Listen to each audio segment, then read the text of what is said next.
नमस्कार मित्रांनो, मी वैभव तिडकी. टार्गेट प्रशासन या आपल्या यूट्यूब चॅनलवर आपलं सर्वांचं स्वागत करतो. तर आजचा हा आपला टॉपिक आहे चलनवाढ किंवा ज्याला इन्फ्लेशन असं म्हटलं जाते. तर किंमत म्हणजे काय, आधी आपण हे समजून घेऊ की किंमत म्हणजे काय. तर किंमत स्थिर म्हणजे एखाद्या वस्तूची किंवा सेवेची किंमत स्थिर ठेवणे हे विकसनशील देशाचं महत्त्वाचं त्याच्या आर्थिक नियोजनातलं महत्त्वाचं कार्य असतं. म्हणजे त्याला कोणत्याही परिस्थितीमध्ये वस्तूची व सेवांची किंमत स्थिर ठेवायची असते त्या देशाला. तर यामध्येच सर्वाधिक घातक परिणाम करणाऱ्या दोन्ही गोष्टी असतात. एक तर त्या वस्तूची किंमत वाढू पण देता येत नाही आणि एक तर त्या वस्तूची किंमत कमी पण होऊ देता येत नाही. आता त्या किंमत वाढण्यालाच वेगळ्या वेगळ्या प्रकारे वेगळे नावं दिल्या जातात. जसं चलनवाढ, भाववाढ, चलन विस्तार, मुद्रास्फीती किंवा इंग्रजीमध्ये जर म्हटलं तर इन्फ्लेशन. आता हे एवढे नावं आहेत. त्याच्यामध्ये त्याचा अर्थ जर काढायचा झाला, मुद्रा म्हणजे चलन होते, सर्वांना माहीत आहे. आणि स्फीती म्हणजे प्रसार, म्हणजे त्याचं पसरते, ते म्हणजे पसरणे. एखादी वस्तू जर ते पसरत असेल तर त्याला स्फीती असं म्हटलं जात असते. तर मग पसरणे म्हणजे काय, तर त्याच्या आकारामध्ये वाढ होत आहे म्हणजेच काय, चलनवाढ. वाढ म्हणजे स्फीती, म्हणजे वाढ हा शब्द स्फीतीशी समानार्थी आहे. तर म्हणजे मुद्रास्फीती याचा अर्थ तुम्हाला समजला असेल. आता किमतीमध्ये वाढ किंवा चलनामध्ये वाढ होणे म्हणजे नेमकं काय, तर वस्तू व सेवांच्या किमतीमध्ये निरंतर वाढ होणे. निरंतर हा शब्द महत्त्वाचा आहे. त्याच्यामध्ये निरंतर वाढ होत असेल तरच त्याला चलनवाढ किंवा किंमत वाढ असं म्हटलं जाते. आता मी परत वेगळे वेगळे शब्द न विचारता चलनवाढ हा शब्द विचारतो. आणि जर शक्य झालं तर तुम्ही इन्फ्लेशन हा शब्द लक्षात ठेवा. म्हणजे तो कधी चेंज न होणारा शब्द आहे. एकच शब्द इन्फ्लेशन. तुम्हाला पेपरमध्ये पण पाहताना इंग्लिश आणि मराठी दोन्हीकडले प्रश्न पाहायचे आणि सोडवताना या गोष्टीकडे लक्ष द्यायचं. आता इन्फ्लेशन म्हणजे काय, तर वस्तू व सेवांच्या किंमतीमध्ये निरंतर वाढ होणे. आता याच्यामध्ये काय होत असते, जर का ते निरंतर वाढ होत नसेल, जर एखाद्या आठवड्यात 2 रुपयांनी एखाद्या वस्तूची किंमत वाढते, दुसऱ्या आठवड्यात 4 रुपयांनी कमी होते, तर याला इन्फ्लेशन असं म्हटलं जात नाही.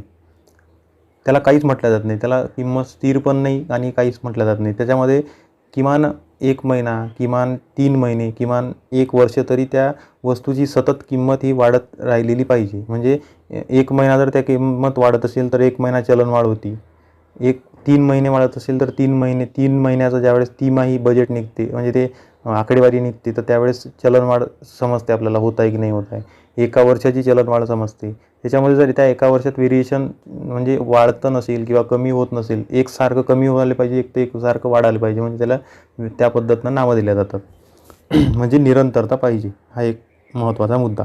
त्यानंतर याच्यामध्ये 2 लाईनी आपल्याला दिसतात. एक असते किंमत वाढीमुळे वस्तू व सेवांच्या किमती वाढतात, म्हणजे हे तर समजलं असेल. दुसरी लाईन अशी आहे की चलनाची खरेदी शक्ती कमी होते. आता चलनाची खरेदी शक्ती कमी होते म्हणजे काय, तर आता तुम्ही पहा, 10 रुपयाचं आपण नारळ घेत होतो ज्यावेळेस आपण 10व्या वर्गात 11वीमध्ये होतो, त्यावेळेस 10 रुपयामध्ये दुकानात एक नारळ भेटायचं. आज तेच नारळाची किंमत 30 रुपये झालेली आहे. म्हणजे काय, ज्या 10 रुपयात जेवढी वस्तू येत होती, आज तेच वस्तू विकत घेण्यासाठी 10च्या ऐवजी 30 रुपये खर्च करावे लागते. म्हणजे त्या चलनाची खरेदी शक्ती, म्हणजे 10 रुपयाची खरेदी शक्ती एक नारळाची होती, आज त्याच 10 रुपयाची शक्ती अर्ध नारळसुद्धा विकत घेण्यासारखी नाही आहे. म्हणजे त्या चलनाची खरेदी शक्ती कमी होत आहे. म्हणजे काय, तर चलनवाढ झाली. 10 रुपयाचं नारळ आज 30 रुपयाला झालं, चलन वाढ झाली, म्हणजे चलनाची खरेदी शक्ती कमी झाली. आता ह्या दोन्ही गोष्टी तुम्हाला समजल्या असतील. आता आपण पुढे जाऊ. काही व्याख्या आहेत ज्या परीक्षेच्या दृष्टीनं, म्हणजे राज्यसेवेचा जर मेन्सचा किंवा STIच्या मेन्सचा जर तुम्ही अभ्यास करत असाल तर त्यावेळेस तुम्हाला ह्या व्याख्या पण करून जाव्या लागतात. जसं क्राउथर यांची व्याख्या आहे, चलनवाढ अशी स्थिती आहे म्हणते की ज्यामध्ये पैशाचे मूल्य घटते आणि किंमत पातळीत वाढ होते. तर पैशाचे मूल्य घटते म्हणजे डबल ते नारळाचं उदाहरण तुम्ही समोर घ्या. 10 रुपयाची कॅपॅसिटी एक नारळ घेण्याची होती, आज 30 रुपयाची कॅपॅसिटी झालेली आहे एक नारळ घ्यायची. म्हणजे आधीचे 10 रुपये आजचे 30 रुपये झालेले आहेत. म्हणजे झालं काय, 10 रुपयाचं मूल्य जे आहे ते घटलेलं आहे. 10 रुपयाच्या ऐवजी आज 30 रुपये खर्च करावे लागतात आणि किंमत पातळीमध्ये वाढ झालेली आहे. नारळाची किंमत 10 रुपये होती, आज 30 रुपये झालेली आहे. तर ही त्याची व्याख्या आहे. आणि ह्याच गोष्टी तुम्ही पेपरमध्ये पण, म्हणजे इंटरव्ह्यूमध्ये वगैरे विचारलं तर तुम्ही दोन्ही लाईनी जरी या दोनपैकी कोणतीही लाईन उच्चारली तरी चालते. म्हणजे तुम्ही असं सुद्धा म्हणू शकता, चलनाची खरेदी शक्ती कमी होणे म्हणजे चलनवाढ, किंवा मग वस्तू व सेवांच्या किमती वाढणे म्हणजे चलनवाढ. ह्या दोन्हीपैकी कोणती पण लाईन विचारली तरी चालते. आता दुसरा मुद्दा असते त्याच्यामध्ये आता म्हणजे काही आपण वेगळ्या वेगळ्या टर्म आहेत त्या आधी पाहून घेऊ, नंतर आपण पुढच्या मुद्द्याकडे वळू. तर किंमत घट, चलन घट किंवा त्याला डिफ्लेशन म्हणतात. डिफ्लेशन म्हणजे मंदी, चलन संकोच असं सुद्धा. संकोच म्हणजे काय? कमी होणे. तर चलन संकोच असं सुद्धा याला म्हटलं जाते. म्हणजे याच्यामध्ये काय होते, तर वस्तू व सेवांच्या किमती निरंतर कमी होतात. म्हणजे जसं चलनवाढ असते तशीच चलन घट असते, किंवा जशी मुद्रास्फीती असते तशीच मंदी असते, असं त्याला म्हटलं जाते.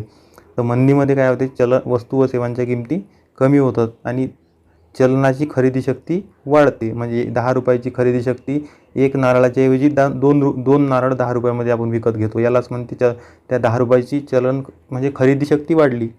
ठीक आहे. तर हे दोन्ही गोष्टी तुम्हाला समजल्या असतील. आता आपण पुढे जाऊ. मुद्रा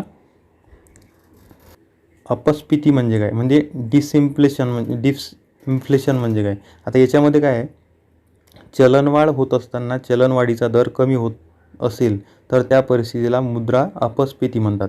आता चलनवाढ होत आहे, भारतामध्ये महागाई आहे आणि महागाई कंट्रोल करण्यासाठी सरकार ज्यावेळेस उपाययोजना आखते आणि त्या उपाययोजनेमुळे त्या महागाईमध्ये कमी येते, म्हणजे जे कमी येण्याची वस्तू व सेवांच्या किमती कमी होण्याची प्रक्रिया असते, त्या प्रक्रियेलाच अपस्फीती असे म्हणतात.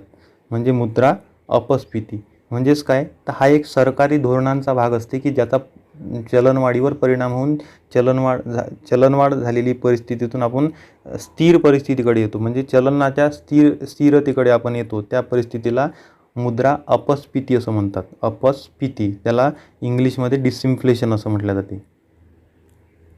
त्यानंतरचा महत्त्वाची संकल्पना आहे मुद्रा संस्फीती. संस्फीती म्हणजे काय, तर त्याला रिफ्लेशन असं म्हटलं जाते. म्हणजे ज्यावेळेसला मार्केटमध्ये मंदी येते, वस्तू व सेवांच्या किमती कमी होतात आणि किमती कमी झाल्यामुळे बेरोजगारीची समस्या वाढणे, ह्या समस्या म्हणजे याची वाढ होते. तर अशा परिस्थितीतून वर येण्यासाठी, म्हणजे किमती पुन्हा स्थिर करण्यासाठी सरकार ज्या उपाययोजना आखते, अशा म्हणजे मंदीतून बाहेर यायचं असलं तर संस्फीती, आणि चलनवाढ होत असताना जर आपल्याला स्थिर किमतीकडे यायचं असलं तर मुद्रा अपस्फीती. ह्या दोन्ही कंडिशन टर्म वापरल्या जातात. तुम्ही ह्या दोन्ही कंडिशन तशा समजून घेतल्या पाहिजे. परीक्षेच्या दृष्टीनं अत्यंत महत्त्वाच्या टर्म आहेत त्या. तर मुद्रा संस्फीती म्हणजे संस्फीती म्हणजे ज्याला आपण रिफ्लेशन असं म्हणू. आता तर मुद्रा म्हणजे रिफ्लेशनमध्ये तीव्र मंदीकडून त्या वस्तू व सेवांच्या किमती स्थिर करण्याकडे सरकारचं लक्ष जाते आणि त्यावर ज्या उपाययोजना केल्या जातात आणि त्यामुळे जो परिणाम होते आणि चलनाच्या किमतीमध्ये कमी झालेली असते, तर त्या स्थिर होण्याकडे म्हणजे वाढते पण चलन वाढ न होता त्याला स्थिर किमतीकडे येणे असं म्हटलं जाते. तुम्ही देसले सरांच्या पुस्तकात जर तुम्ही डायग्राम पाहिली तर तुम्हाला त्या गोष्टी समजून जातील. तर ह्या परीक्षेच्या दृष्टीनं अत्यंत महत्त्वाच्या संकल्पना आहेत. आणि त्यानंतर महत्त्वाची संकल्पना आहे त्यामध्ये मुद्रा अवपात, ज्याला इंग्लिशमध्ये स्टॅगफ्लेशन असं म्हटलं जाते. म्हणजेच काय, तर चलनवाढ व मंदी या दोन्हीचा परिणाम ज्यावेळेस सोबत दिसून येते एखाद्या अर्थव्यवस्थेमध्ये, तर त्याला स्टॅगफ्लेशन असं म्हटलं जाते.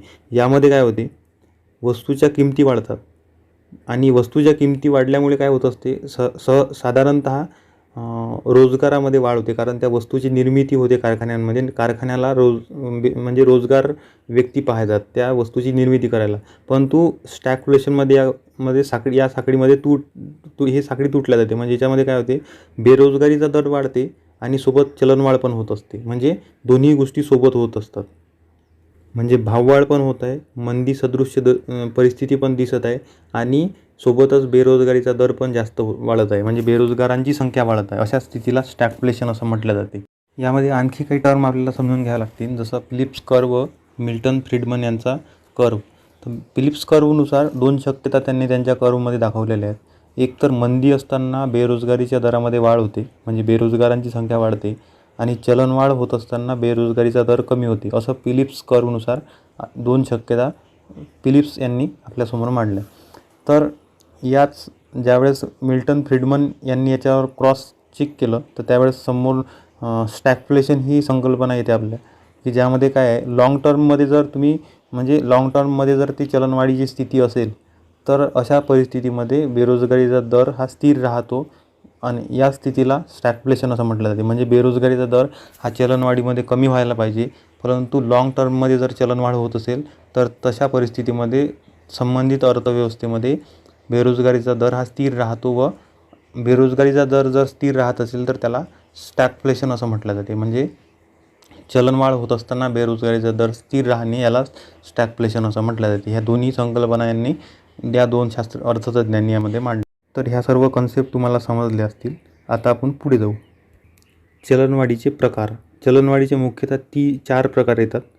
त्यामध्ये पहिला प्रकार आहे रांगणारी चलनवाढ, ज्यामध्ये रांगणारी म्हणजे याला आकडेवारीमध्ये समजून घेतलं तर 1% ते 3% दरम्यान जर चलनवाढ होत असेल, म्हणजे वस्तूंच्या किमतीमध्ये 3% वाढपर्यंत होत असेल तर या संबंधित स्थितीला रांगणारी चलनवाढ किंवा क्रॅपिंग इन्फ्लेशन असं म्हटलं जाते. तर ही चलनवाढ धोकादायक नसते अर्थव्यवस्थेसाठी. पुढची चलनवाढीचा प्रकार आहे चालणारी चलनवाढ. आता चालणारी चलनवाढ म्हणजे काय, वॉकिंग इन्फ्लेशन असं म्हटलं जाते त्याला. तर हे 3% ते 10% जो चलनवाढीचा दर असते तो जर असेल तर त्याला चालणारी चलनवाढ म्हणतात. अर्थव्यवस्थेच्या म्हणजे विकसनशील ज्या अर्थव्यवस्था असतात अशा अर्थव्यवस्थांना चालणारी चलनवाढ ही लाभदायक असते असं म्हटलं जाते. म्हणजे जर प्रश्न आला चलनवाढ ही अर्थव्यवस्थेसाठी लाभदायी असते का, तर हो, म्हणजे त्याचं उत्तर हो मध्ये दिलं पाहिजे. आता तुम्ही हे लाईन लक्षात ठेवा कधी पण, चलनवाढ ही अर्थव्यवस्थेसाठी चांगली असते, परंतु त्याचा एक लिमिट आहे की 10% चलनवाढ होणे आवश्यक असते. आता आपण पुढे जाऊ. पुढचा प्रकार आहे पळणारी चलनवाढ, ज्याला रनिंग इन्फ्लेशन असं म्हटलं जाते. तर जेव्हा चलनवाढ 10%पेक्षा जास्त होते व 20%पर्यंत जाते तर अशा चलनवाढीला पळणारी चलनवाढ म्हणतात. तर ही सर्वाधिक म्हणजे हिचा सर्वाधिक फटका जर कोणाला बसत असेल तर गरीब आणि मध्यमवर्गीय वर्गाला बसत असतो, आणि हिला आटोक्यात आणण्याचा प्रयत्न सरकारनं केले पाहिजे असा एक संकेत आहे. त्यानंतर असते बेसुमार. 20%पेक्षा जास्त जर चलनवाढ होत असेल तर त्याला म्हणजे बेसुमार असं म्हटलं जाते. ही चलनवाढ आटोक्यात आणणे फार म्हणजे कठीण काम असते. तर अशा प्रकारची स्थिती एखाद्या देशामध्ये म्हणजे पूर्ण अर्थव्यवस्थेच्या 50-60 वर्षामध्ये एकदा किंवा दोनदाच अशी स्थिती येते अशा वेळेची, परंतु शक्यतोवर पूर्णच देशामध्ये अशी कंडिशन येत नाही. भारतामध्ये अशी कंडिशन आलेली आहे, एकच वेळा आलेली आहे. तर आपण ते भारताच्या इतिहास म्हणजे स्वातंत्र्यप्राप्तीनंतरचा जो घटक आहे इन्फ्लेशनचा, तर त्यामध्ये आपण ते समजून घेऊ कधी आली होती. तर चलनवाढीची कारणे याच्यामध्ये 2 गोष्टी येतात. एक असते पुरवठा, दुसरी असते मागणी. जर का मागणी कमी झाली तर वस्तू व सेवांच्या किमतीसुद्धा कमी होतात. आणि वस्तूंचा पुरवठा कमी होणे किंवा पुरवठा वाढणे, जर का जास्त वस्तूंची सप्लाय मार्केटमध्ये होत असेल, आता भाजीपाल्याचा जर जास्त सप्लाय होत असेल हिवाळ्यामध्ये, तर भाजीपाल्याच्या किमती हिवाळ्यामध्ये कमी होतात. उन्हाळ्यामध्ये भाजीपाल्याचं आवकच कमी असते, त्यामुळे भाजीपाल्याच्या किमती ह्या वाढलेल्या असतात. तर हे झालं पुरवठ्यासंबंधी. आणि मागणीसंबंधी, आपली मागणी जर समजा छत्रीचा मोसम आहे पावसाळ्याच्या मोसममध्ये छत्रीची मागणी असते, म्हणून छत्रीच्या किमती वाढतात.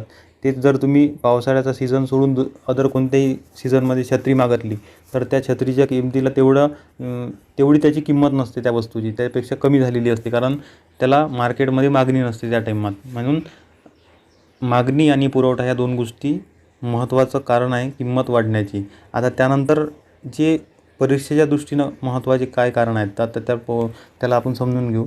आणि सर्वात महत्त्वाच्या टॉपिकवर आपण बोलत आहोत चलनवाढ, कारण हा परीक्षेच्या दृष्टीनं याच्यावर हमखास प्रश्न असते. दरवर्षी प्रिलिम्सला, मेन्सला याच्यावर प्रश्न पडतात, म्हणून आपण या टॉपिकला आपण चर्चेला घेतलेला आहे. तर चलनवाढीच्या कारणामध्ये पहिलं कारण आहे मागणीजन्य कारणे, ज्याला आपण डिमांड म्हणजे मागणी, आणि मागणी ज्यावेळेस त्या मागणी म्हणजे काय, तर एखादी वस्तू आपण आपल्या इकडे ओढत असतो, म्हणून त्याला डिमांड पूल असं म्हटलं जाते. म्हणजे काय, तर ओढणे, ती वस्तू आपल्या इकडे आपण ओढत असतो. आणि आपल्या हातामध्ये ओढण्याची शक्ती त्याच वेळेस येते ज्यावेळेस आपल्याजवळ पैसा असते. म्हणजे आपल्या हातामध्ये जर पैसा असेल तर आपण वस्तूची मागणी जास्त करतो. म्हणून त्याच्यामध्ये 2 प्रकार पडतात. एक असते पैशात्मक मागणी आणि दुसरी असते पैसेत्तर मागणी. आता पैशात्मक कोणते कारण आहे की जे चलनवाढीला किंवा महागाईला प्रोत्साहन देतात. पहिलं कारण आहे शासकीय खर्चामध्ये वाढ होणे. आता शासन जर वेगवेगळ्या योजनांवर खर्च करत असेल तर साहजिक तो पैसा लोकांपर्यंत पोचते योजनेच्या माध्यमातून, व लोकांच्या हातात पैसा आला तर लोक काय करते, खर्च करते. म्हणजे काय, M0 किंवा M1 जर वाढला तर लोकांची क्रयशक्ती म्हणजे क्रय आणि विक्रय, क्रय म्हणजे खरेदीची शक्ती वाढते त्यांची. त्यानंतर दुसरा प्रकार आहे तुटीचा अर्थ भरणा. सरकारने तुटीचा अर्थ भरणा म्हणजे काय, आता ज्यावेळेस आपण तूट वगैरे ह्या गोष्टी शिकू त्यावेळेस येऊ, परंतु सध्या आपण नॉर्मली सोप्या भाषेमध्ये सरकार काय करते, अर्थव्यवस्थेमध्ये 100 रुपये जर सरकारचं इन्कम असेल 20-21 या आर्थिक वर्ष जर आपण पकडलं 2020-21, 100 रुपये जर सरकारचं खर्च म्हणजे इन्कम असलं तर सरकार 110 रुपये खर्च करते. म्हणजे काय, 10 रुपयाची त्यामध्ये तूट दाखवते आणि ते तूट येणाऱ्या आर्थिक वर्षातून भरून काढल्या जाईल, म्हणून ते जास्तीचा एक्स्ट्रा खर्च आधीच्याच वर्षात करून घेते. म्हणजे तर मग काय याच्यामुळे होते काय, तर जो 100 रुपये आल्यामुळे 100 रुपये खर्च करणे हा सरळ व्यवहार होता, त्यामध्ये आपण 100 रुपये येत आहे परंतु 110 रुपये खर्च करत आहे, म्हणजे जास्तीचा पैसा मार्केटमध्ये ओतत आहे. आणि असा जास्तीचा पैसा जर आपण वेगवेगळ्या योजनांच्या माध्यमातून मार्केटमध्ये ओतला तर लोकांच्या हातामध्ये पैसा जाते, सरकार जास्त खर्च करते, तो पैसा जास्तीत जास्त मार्केटमध्ये ओतल्या जाते, लोकांच्या हातामध्ये पैसा जाते व लोक त्या पैशामुळे म्हणजे वस्तूची खरेदी करतात. म्हणजे काय, वस्तूची मागणी करतात वेगळ्या प्रकारच्या, म्हणजेच त्यामुळे चलनवाढ होते. तिसरा प्रकार असते RBI स्वस्त पैशाचे धोरण राबवते. स्वस्त पैशाचे धोरण म्हणजे काय, तुम्ही repo rate, reverse repo rate, त्यानंतर हे जे काही प्रकार आहेत बँक रेट वगैरे, तर याद्वारे काय करते RBI कमीत कमी व्याजदरानं बँकांना पैसा पुरवते. आणि कमीत कमी व्याजदरानं ज्यावेळेस बँकांना पैसा देते तर बँका त्या समोरच्या व्यक्तीला म्हणजे बिझनेसमॅन असतील किंवा एखादा गृहकर्ज असेल किंवा अनेक प्रकारचे कर्ज देताना त्या कर्जांमध्ये जो व्याजदर आकारला जाते तो कमीत कमी आकारते. म्हणजे लोक जास्तीत जास्त कर्ज घेतात आणि लोकांनी जास्तीत जास्त कर्ज घेतलं म्हणजे RBI बँकांना पैसे देताना कमी कर्ज घेते, बँका लोकांना कर्ज देताना कमी पैसे घेतात, त्याच्यावरचं व्याज घेतात, त्यामुळे लोकांजवळ पैसा जास्त जाते. आणि लोकांजवळ एकदा का पैसा गेला तर त्याचा परत तेच गोष्ट की लोक वस्तूची खरेदी सेवांची खरेदी जास्त करतात, आणि वस्तूची आणि सेवांची खरेदी म्हणजे मागणी वाढली तर आपोआप त्या वस्तूची किंमत वाढते. म्हणजे काय, तर चलनवाढ होते. हा तिसरा पार्ट. चौथा पार्ट असते काळा पैसा. अर्थव्यवस्थेला समांतर अर्थव्यवस्था निर्माण करायचं काम काळा पैसा करत असते. म्हणजे काळा पैसा हा हिशोबाच्या बाहेरचा पैसा असते, परंतु तो अर्थव्यवस्थेमध्ये असते आणि त्यामुळे काय होते, लोक अनावश्यक खर्च करतात. आणि अनावश्यक खर्च म्हणजे वस्तूची मागणी करतात जास्तीत जास्त. ज्याच्याकडे तो काळा पैसा असते तो त्याच्या ऐपतीनुसार त्या वस्तूंची मागणी करते, तर त्यामुळे काय होते, अर्थव्यवस्थेमध्ये चलनवाढ होते. त्यानंतरचा परकीय गुंतवणूक. परकीय गुंतवणुकीमुळे भारतामध्ये म्हणा दुसऱ्या देशातून विदेशातून पैसा ओतला जाते. भारतामध्ये येणारा पैसा म्हणजे कोणत्या ना कोणत्या मार्गाने इथल्या लोकांजवळ, बिझनेसमॅनजवळ म्हणा किंवा मग सरकारद्वारे लोकांजवळ म्हणा किंवा बँकेद्वारे RBIद्वारे बँकांजवळ किंवा बँकांद्वारे लोकांजवळ पोचते. आणि लोक एकदा का तो मार्केटमध्ये पैसा ओतला गेला तर मार्केटमध्ये तो पैसा खेळते आणि त्यामुळे पैशाची म्हणजे चलनवाढ होते, वस्तूंच्या मागणीला वाढ मिळते. तर हे सर्व कारण त्याची चलनवाढीचे मागणीजन्य कारण होते. म्हणजे लोकांच्या हातात पैसा येते त्यामुळे लोक मागणी करतात वस्तू व सेवांची, त्यामुळे होणारी चलनवाढ असते. आता पुढचा प्रकार आहे पैसेतर कारणे. म्हणजे पैसा सोडून इतर कोणते कारण असतात मागणी वाढण्याचे. जर लोकसंख्या वाढली तर मागणी वाढते. म्हणजे एकाचे 2, 2चे 4 जर होत असतील तर त्यामुळे जेवढे जास्त हात तेवढी मागणी जास्त. त्यानंतर खाजगी खर्चात वाढ होणे. खाजगी खर्चात वाढ होणे म्हणजे काय, तर एखाद्या व्यावसायिकाची व्यवसायिक स्थिती जर चांगली असेल तर तो जास्तीचा व्यवसाय म्हणजे इतर कोणत्या तरी व्यवसायामध्ये गुंतवणूक करतो. गुंतवणूक केली तो पैसा संबंधित त्या व्यवसायामध्ये गुंतवला जातो आणि संबंधित म्हणजे त्या व्यवसायामध्ये असलेल्या लोकांची च्याकडे पैसा येतो व ते त्यांच्या अजून खर्चामध्ये त्यांच्या वाढ होते. तर ते हा पण एक मागणी वाढण्याचा एक प्रकार आहे, ज्याच्यामध्ये एक्स्ट्रा उद्योग म्हणजे गुंतवणूक केल्यामुळे पैसा वाढते, त्यालाच खाजगी खर्चात वाढ केल्यामुळे म्हणजे हे एक चलनवाढीचं कारण आहे. यामध्ये दुसरा प्रकार आहे खर्चदाबजन्य चलनवाढ. आता याला कॉस्ट पुश असं म्हटलं ते. पुश म्हणजे खर्च वाढते परंतु वस्तूच्या पुरवठ्यामध्ये कमी असणे. म्हणजे वस्तू जेवढ्या उपलब्ध असायला पाहिजे बाजारामध्ये तेवढ्या उपलब्ध नसतात, म्हणून ते त्याच्यावर त्या खर्चाचं प्रेशर येते लोकांच्या, म्हणजे लोकांचा खर्च वाढलेला असते म्हणून. तर याच्यामध्ये काय आहे, कृषी उत्पन्न. आता कृषी उत्पन्न जर स्थिर असेल किंवा मग ते घटत असेल तर आणि लोकांची मागणी जर जास्त असेल त्या संबंधित वस्तूची, तर अशा वेळेस त्या वस्तूंच्या किमती वाढतात. आता ह्या पुरवठा कमी झाल्यामुळे वस्तूंच्या किमती वाढत असतात, म्हणून त्याला या प्रकारामध्ये मोडलं जाते. त्यानंतर औद्योगिक वाढ कमी होणे, म्हणजे औद्योगिक ज्या वस्तू असतात, प्लास्टिकच्या घमिल्यापासून तर आपल्या पेनापर्यंत सगळ्याच गोष्टी, गाडी वगैरे सगळ्या गोष्टी येतात. तर या वस्तूची मुळात उत्पादन जर कमी झालं तर आपण, आणि मागणी जर जास्त असली त्यांची, तर अशा वेळेस वस्तूच्या म्हणजे पुरवठ्यामुळे आता इथं प्रत्येक गोष्ट हे पुरवठा कमी झाल्यामुळे, म्हणजे बाजारात त्या वस्तूचा, सेवेचा पुरवठा कमी झाल्यामुळे जे चलनवाढ होते त्या संबंधित गोष्टीचा इथं आपल्याला संदर्भ घ्यायचा आहे. औद्योगिक कलह, कामगारांचा संप वगैरे अशा कारणांमुळे जर वस्तूंच्या उत्पादनामध्ये काही कमी येत असेल, तर अशा परिस्थितीला किंवा सोबत नैसर्गिक संकट येतात, त्यामुळे उत्पादन कमी होते. साठेबाजी केल्यामुळे वस्तूचे उत्पादन कमी होते, म्हणजे वस्तूचं उत्पादन तेवढंच राहते, साठेबाजी केल्यामुळे ते एका ठिकाणी स्टोअर केलं जाते आणि मार्केटमध्ये त्या वस्तूची कमी येते. त्यानंतर घटत्या फलाचा सिद्धांत. आता याच्यामध्ये काय आहे, घटत्या फलाचा म्हणजे कारखान्याची क्षमता जितकी, म्हणजे आज 100 वस्तू निर्माण करते, उद्या चालून त्याच कंपनीमधल्या त्या मशीन 100च्या ऐवजी 90 वस्तू तयार करतात. म्हणजे काय, त्या वस्तूची कॅपॅसिटी, वस्तू निर्माण करण्याची कॅपॅसिटी कमी कमी होत जाते त्या संबंधित मशीनची. तर त्याला घटत्या फलाचा सिद्धांत असं म्हटलं जातं. कारखान्याची उत्पादन क्षमता कमी होणे. त्यानंतर निर्यात जर वाढ झाली, म्हणजे आपल्या देशातला माल आपण इतर कोणत्याही देशाला सप्लाय करत असेल, बाहेरच्या देशाला, तर आपल्या देशामध्ये संबंधित वस्तूची कमी भासते आणि त्याचा आपल्या देशामध्ये त्या वस्तूची कमी भासली तर लोकांची मागणी जर त्याच वस्तू संदर्भात वाढली तर चलनवाढ होऊ शकते. त्यानंतर अपुऱ्या पायाभूत सुविधा. आता अपुऱ्या पायाभूत सुविधा कसं काय चलनवाढीवर परिणाम करतात, तर समजा गडचिरोलीसारखा भाग आहे, ज्या भागामध्ये एखाद्या वस्तूची कमतरता आहे आणि तो तिथपर्यंत पोचवायचा आहे, आणि त्याचा पोचवायचा कालखंड जर संबंधित वेळेमध्ये ती वस्तू पोचत नसेल, तर असलेल्या तिथं जर 5च वस्तू असतील आणि आवश्यकता 100 वस्तूची असेल, तर मग असलेल्या 5 वस्तूवर त्याचा प्रेशर येते की त्याची मागणी तेवढी बनते त्या लोकांची, तेवढ्या म्हणजे पुरवठा कमी असल्यामुळे त्याची तेवढ्या वेळेमध्ये त्याची सप्लाय होत नाही. म्हणून अपुऱ्या पायाभूत सुविधा, म्हणजे रोड ट्रान्सपोर्टच्या व्यवस्थित नसणे, ह्या सगळ्या गोष्टी त्याच्यामध्ये प्रभावित करतात चलनवाढ होण्यासाठी सुद्धा. याला आपण एक अजून उदाहरण देऊ शकतो. जर का इंधनाचं एखादं जहाज लेट पोचलं ना, तर त्याच्या किमती वाढतात लगेच. एखादं जहाज जरी एखाद्या वेळेस कमी जास्त झालं, म्हणजे ज्या वेळेत यायला पाहिजे त्या वेळेत जर आलं नाही, आता सुएझ कालवा बंद झाला होता, एक जहाज त्याच्यामध्ये अटकलं होतं, तर त्याच्यामुळे भरपूर देशामध्ये प्रॉब्लेम झाले होते व्यापाराचे. तर ह्या सगळ्या गोष्टी याच्यावर येतात. अपुऱ्या पायाभूत सुविधा म्हणजे ट्रान्सपोर्टची व्यवस्था कमी जास्त होत राहते. त्यानंतर महत्त्वाचा मुद्दा आहे चलनवाढीचे परिणाम. आता याच्यामध्ये वेगवेगळ्या घटकावर चलनवाढीचे परिणाम होतात. जसं अर्थव्यवस्थेवर चलनवाढीचे परिणाम होतात, तर ते चलनवाढ होत असताना कोणत्याही अर्थव्यवस्थेवर ते पॉझिटिव्ह इम्पॅक्ट करत असते. म्हणजे त्या चलनवाढीत, म्हणजे त्या अर्थव्यवस्थेमध्ये त्यांना त्या ग्रोथ येते, त्या अर्थव्यवस्थेमध्ये त्या वस्तूच्या मागणीला, म्हणजे वस्तूच्या मागणी जास्त असते, सेवांची मागणी वाढते, त्यामुळे अर्थव्यवस्थेमध्ये उत्पादन तशा पद्धतीमध्ये होते. त्यानंतर उत्पादनामध्ये वाढ होते.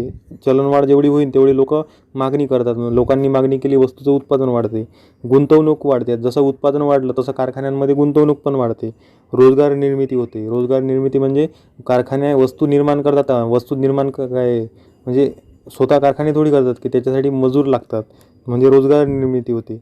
कर वसुली, म्हणजे जेवढी वस्तूची विक्री होईल अप्रत्यक्ष करामध्ये तेवढी वाढ होते. अप्रत्यक्ष कर सरकारजवळ जाते. कारखान्याचं उत्पादन वाढलं, कारखान्यांचं इन्कम वाढलं, कारखानदारांजवळ पैसा आला, सरकारचा माल म्हणजे सरकारजवळ येणारा टॅक्स वाढते. त्यानंतर म्हणजे कॉर्पोरेट टॅक्स वगैरे त्याच्यामध्ये वाढ होते. लोकांजवळ जास्तीत जास्त पैसा आला, म्हणजे लोकांचा इन्कम टॅक्समध्ये पण वाढ होते, म्हणजे कर वसुलीमध्ये पण वाढ होते. त्याचा एक परिणाम आहे. त्यानंतर बचतीमध्ये कमी होते, म्हणजे बचतीमध्ये कमी होते, सगळ्यात महत्त्वाचं आहे. आता इथं कसं असते, लोकांचा खर्च वाढल्यामुळे जी शिल्लक रक्कम बचत म्हणून ठेवायची असते ते ठेवू शकत नाहीत, त्यांच्या बचत कमी होते, असं त्याचा सेन्स असते. म्हणजे ह्या सगळ्या गोष्टी तुम्ही परीक्षेच्या दृष्टीने समजून घेतल्या पाहिजे. हे फार महत्त्वाचं आहे. म्हणजे चलनवाढीचे परिणाम कोणावर पॉझिटिव्ह होते, कोणावर निगेटिव्ह होते, हे सगळ्या गोष्टी पेपरमध्ये प्रश्न विचारतात त्याच्यावर. आणि त्यानंतर कुटुंब व्यवस्थेवर कसा परिणाम होते. कुटुंब व्यवस्थेमध्ये उत्पादक जे असतात त्या उत्पादकावर पॉझिटिव्ह इम्पॅक्ट होते त्याचं उत्पादन वाढते, म्हणून त्याचं इन्कम वाढते. गुंतवणूकदारांसाठी चांगली गोष्ट असते ती. ऋणको जे असतात, ऋणको म्हणजे कोण आणि धनको म्हणजे कोण? धनको म्हणजे पैसे देणारा, सावकार म्हणू शकतो आपण त्याला. ऋणको म्हणजे कोण? जो व्याजानं वगैरे पैसे आणतात लोक, तो जो असते एखादा व्यक्तीजोडून, एखाद्या सावकाराजोडून व्याज त्यानं पैसे आणलेले आहेत समजा, तर तो ज्यानं पैसे आणले तो ऋणको, ज्यानं पैसे दिले तो धनको. आता धनको ज्यावेळेस पैसा देत असते त्यावेळेस त्या पैशाले म्हणजे किंमत असते. आता पैशाची किंमत वगैरे मूल्य आपण सुरुवातीला द्यायला म्हणजे सुरुवात जशी झाली चलनवाढीची, तसं मी तुम्हाला समजून सांगितलं. डबल ते एक वेळा तुम्ही डोक्यात आणा की पैशाचं मूल्य कमी होणे वगैरे त्या सगळ्या गोष्टी. तर आता ज्यावेळेस तो परत करणार आहे तो पैसा, धनकोनं जवळून जे पैसे आणले होते समजा सावकाराजवळून, ते परत करा ज्यावेळेस त्या पैशाला तेवढं किंमत व्हॅल्यू नाही राहत त्या पैशाला, म्हणून ते गोष्ट इथं प्रभाव करते. त्यानंतर पगारदारासाठी चलनवाढीच्या काळात जर त्याचा पगार स्थिर असला, महागाई भत्ता वगैरे भेटते, नंतर भेटीन तो, पण ज्या कालखंडात चलनवाढ झालेली आहे त्या कालखंडात त्यासाठी तो निगेटिव्ह इम्पॅक्ट असते त्याचा, म्हणजे त्याचा फटका बसते महागाईचा. मजुरीसाठी असंघटित क्षेत्रामध्ये त्याचे पगार जेवढी मजुरी द्यायची आहे तेवढीच मजुरी भेटते, त्यामुळे त्याचं काही महागाई भत्ता वगैरे असं काही असंघटित क्षेत्रात लागत नाही. परंतु संघटित क्षेत्र जर असेल तर महागाई भत्ता वगैरे त्याला संबंधित त्या महागाईचा दिला जाते, त्याच्यावर पॉझिटिव्ह इम्पॅक्ट पडते. स्वयंरोजगारीत असलं तर त्याच्यावर काहीच परिणाम नाही होत. जशी महागाई वाढली तसे त्याचं इन्कम वाढते, आणि महागाई कमी झाली तर त्याचं इन्कम कमी होते. त्यानंतर तिसरा पर्याय असते परकीय व्यापारावर. आता चलनवाढ जर झाली तर आयात वाढते. आता आयात कशी वाढते? आयात म्हणजे काय? तर बाहेर देशातल्या वस्तू आपल्या देशामध्ये जास्त विकल्या जातात, म्हणजे त्या वस्तू आपल्यासाठी स्वस्त पडतात बाहेर देशातल्या. आपल्या देशातल्या वस्तू आपल्यासाठी महागाईच असतात, म्हणून आयात वाढते आपल्या देशाची. आपल्या देशात दुसऱ्या देशातले लोक आपल्या देशात त्या वस्तू विकण्याचा प्रयत्न करतात, कारण त्यांना जास्त किंमत भेटते त्या वस्तूची. त्यानंतर देशी चलनाचा विनिमय दर कमी होत असतो. आपण पाहिलं होतं पैशाची मूल्य कमी होत असते चलनवाढीमध्ये, म्हणून देशी चलनाचा विनिमय दर कमी होतो. एका डॉलरच्या बदल्यात 50 रुपये, तर त्या बदल्यात तो जास्त रुपये खर्च करावे लागते, म्हणजे विनिमयाचा दर कमी होतो. त्यानंतर राजकीय अस्थिर्य कसं निर्माण होते? तर चलनवाढ झाल्यामुळे सरकारपुढे पेचप्रसंग निर्माण होतात, तर त्यांना ते स्थिर स्थावर करण्यासाठी उपाययोजना कराव्या लागतात. तर ह्या सगळ्या गोष्टीमुळे राजकीय अस्थिर्य निर्माण होते. तर ह्या सर्व परिणाम आहेत जे की परीक्षेमध्ये विचारले जातात, म्हणजे तुम्हाला कारणं पण विचारले जातात, चलनवाढ का होते त्याचे परिणाम पण विचारले जातात, आणि शेवटचा पर्याय असते की चलनवाढीवरचे उपाय पण विचारले जातात. तर चलनवाढीवरचे उपाय काय असतात? तर सर्वात महत्त्वाची जबाबदारी RBI आणि गव्हर्नमेंट या दोघांची पण असते. RBI काय करते? पैशाच्या मागणीवर नियंत्रण करण्यासाठी, म्हणजे पैसा जो असते त्याच्या मागणीवर नियंत्रण करण्याचं काम RBIचं असते. त्यानंतर भारत सरकारचं काम काय? वस्तूची मागणी व पुरवठ्यावर नियंत्रणाचं काम भारत सरकारचं असते. म्हणून या दोघांची पण जबाबदारी आहे. आपल्याजवळ लोकांच्या जवळचा पैसा पण वाढून नाही देत आहेत, आणि वस्तू व सेवांची कमी पण नाही पडू देत आहे. या दोन्ही गोष्टीमुळे महागाई होते, आणि याच्या उलट जर झालं तर मंदी येते. म्हणून ह्या दोन्ही गोष्टीवर नियंत्रण ठेवावं लागते. त्यानंतर आहे चलनविषयक उपाय. आता मॉनिटरी पॉलिसी कोण राबवते? RBI. म्हणजे लोकांच्या हातात पैसा किती गेला पाहिजे, किती नाही गेला पाहिजे, या सर्वांचं नियंत्रण RBIद्वारे राबवलं जाते. तर चलन पुरवठ्यावर नियंत्रण, त्यानंतर CRR, SLR, RBI, bank rate, repo rate, या सर्वांमुळे ते पतनियंत्रणावर त्याच्यावर वॉच ठेवल्या जाते. दुसरा पर्याय असते अधिक किमतीच्या नोटा बाजारामधून काढून घेणे. हे कशासाठी? तर काळा पैसा कमी करण्यासाठी एक महत्त्वाचं एक उपाय आहे त्याच्यावरचा, म्हणून काळा पैशामुळे पण महागाई होते. तर हे आपण आधी कारणांमध्ये पाहिलेलं आहे. तर हा पण एक उपाय असते, RBIद्वारे राबवल्या जाते. त्यानंतर राजकोषीय उपाय, ज्याला आपण फिजिकल पॉलिसी असं म्हटलं जातं. तर फिजिकल पॉलिसी कोण राबवते? तर तो भारत सरकारद्वारे ह्या गोष्टी राबवल्या जात असतात. तर यामध्ये अनावश्यक खर्चामध्ये कपात केली जाते, म्हणजे अनुदाने, सबसिडी या सर्व गोष्टींमध्ये कपात करून लोकांपर्यंत पोहोचणारा पैसाचा वेव, म्हणजे तो जो एक वे असते तो त्याला कुठंतरी अडथळा निर्माण केला जाते. त्यानंतर करामध्ये वाढ केली तर लोकांजवळचा पैसा जो वैयक्तिक खर्च आहे तो कमी करतात लोक. त्यानंतर बचतीमध्ये वाढ करण्यासाठी, म्हणजे सक्तीनं बचत करायला लावा लागते. सक्तीनं बचत करण्यासाठी लोकांना म्हणजे सक्ती करावी लागते लोकांवर. आता ह्या गोष्टी कशा इम्प्लिमेंट होतील? तर बचत करण्यासाठी तशा प्रकारच्या पेन्शनच्या योजना राबवणे, आकर्षक म्हणजे बचत योजना, त्यानंतर सार्वजनिक कर्जावर मोठ्या प्रमाणात व्याज देण्यासंबंधीचं म्हणजे तशा प्रकारच्या योजना आणणे, जास्तीत जास्त व्याज दिल्या जाईल अशा प्रकारच्या, म्हणजे लोक काय करतील, सरकारला कर्ज देतील, जास्त व्याज भेटीन या लोभापोटी, म्हणून लोकांजवळील पैसा कसा बाहेर निघेन यासंबंधी सरकारने प्रयत्न करणे गरजेचं असते.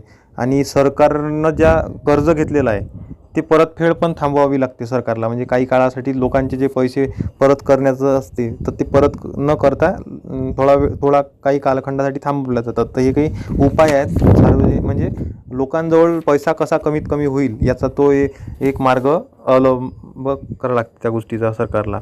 त्यानंतर इतर पण काही उपाय असतात, जसं अन्नधान्य उत्पादन वाढवणे, औद्योगिक उत्पादनामध्ये वाढ करणे, लोकसंख्या वाढीस आळा घालणे, योग्य मजुरी दर जर दिला म्हणजे तर योग्य मजुरी दर म्हणजे एखाद्या कामगाराला जर चलनवाढीच्या परिस्थितीमध्ये त्याचं म्हणजे त्या वस्तू विकत घेण्याची कॅपॅसिटी त्याच्यामध्ये निर्माण करण्यासाठी ह्या सगळ्या गोष्टी केल्या जातात, की त्याला त्याच्यापर्यंत पैसा पण गेला पाहिजे ना, ज्या व्यक्तींना त्याच्यापासून इफेक्ट होत आहेत त्या व्यक्तींपर्यंत व्यवस्थितरित्या मजुरी म्हणजे पैसा पोचला पाहिजे त्या व्यक्तींपर्यंत. त्यानंतर किंमत नियंत्रण गरजेचं असते, म्हणजे ज्या गरजेच्या वस्तू असतात, जसं कोरोना काळामध्ये आपण सॅनिटायझर, मास्क या सगळ्या गोष्टीवर, आता ते रेमडेसिवीरचं इंजेक्शन आहे, तर या सर्वांवर सरकारनं काही रिस्ट्रिक्शन लावले की या सर्व वस्तू एवढ्या किमतीमध्येच विकल्या जातील.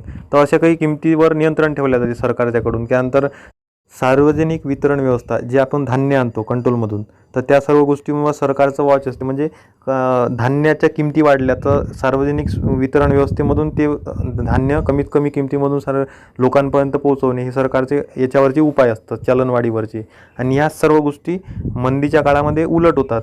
या सर्व गोष्टीतले उलट केलं की मंदीवरचे उपाय असतात. हेच सर्व उपाय आणि हे सर्व कारणं मंदीला उलट केले तर लागू होतात. आणि मंदीसाठी विशेष काही चॅप्टर नाही आहे, त्या सगळ्या गोष्टी आपल्या अभ्यासाला अप्लाय करून सगळ्या गोष्टी पेपरात जर विचारलं तर याच्या विरुद्ध सगळं काही मंदी होती, याच्या विरुद्ध सगळंच काही. तर त्याच्यामध्ये दुसरा प्रकार, आता भारताच्या चलनवाढ आतापर्यंत झालेले महत्त्वाचे म्हणजे पेपरमध्ये विचारण्यासारखे काही वर्ष, काही योजना, ज्याच्यामध्ये जसं पाहिलं तर पहिल्या योजनेमध्ये किमतीमध्ये -7% किमती कमी झाल्या होत्या. त्यानंतर दुसऱ्या व तिसऱ्या योजनेत वाढायला सुरुवात झाली होती. 1974-75मध्ये बेसुमार चलनवाढ झाली होती 25%पर्यंत, म्हणजे बेसुमारच्या मी म्हटलं ना सुरुवातीला की एक ठिकाण असं आहे की जिथं आपण 20च्या वर गेलो होतो. बेसुमार 74-75 हे परीक्षेत विचारण्यासारखं वर्ष आहे. त्यानंतर 1991-92मध्ये 13.7% चलनवाढ होती. त्यानंतर 2017मध्ये 4.5% आणि आता कमी होत आहे. आता कमी होत आहे म्हणजे कमी होण्याचं कारण काय आहे? मग आपण इन्फ्लेशन बॉन्ड चालू केले, म्हणजे ते बॉन्डद्वारे ते बॉन्ड आपण लोकांपर्यंत पोचवतो, म्हणजे लोकांचा पैसा काढण्याचा प्रयत्न करतो लोकांजवळचा, म्हणजे तो बॉन्ड विकतो, त्या बदल्यात लोक पैसे देतात सरकारपर्यंत. त्यानंतर अन्न सुरक्षा कायदा आणला आपण, त्याची अंमलबजावणी केली. त्यानंतर APMC ॲक्टमध्ये सुधारणा केल्या, आधारभूत किमतीवर आपण माल विकत घेऊन तो कमीत कमी पैशामध्ये लोकांपर्यंत पोचवत आहोत. त्यानंतर तेलाच्या किमती कमी झाल्या. त्यानंतर मनरेगासारख्या योजनेतून आपण योग्य मजुरी दर देत आहोत लोकांना. तर ह्या सगळे त्याच्यावरचे उपाय होते. तर चलनवाढ हा विषय एवढा गंभीर आहे परीक्षेसाठी की तुम्ही याच्यापेक्षा, आता मी तर समजावून सांगितलंच माझ्या परीनं, पण याच्यापेक्षाही जास्त तुम्ही अजून डीपमध्ये करून जाणे आवश्यक आहे. योग्यरित्या आपण समजून घेतला असं मला वाटते. तर आपण याच्यानंतर पुढील जे मेन टॉपिक आहेत इकॉनॉमिक्समधले, त्याच्यावर जास्तीत जास्त प्रश्न विचारले जातात, ते आपण कव्हर अप करण्याचा प्रयत्न करू. तोपर्यंत धन्यवाद. आपण पुढच्या लेक्चरमध्ये भेटू.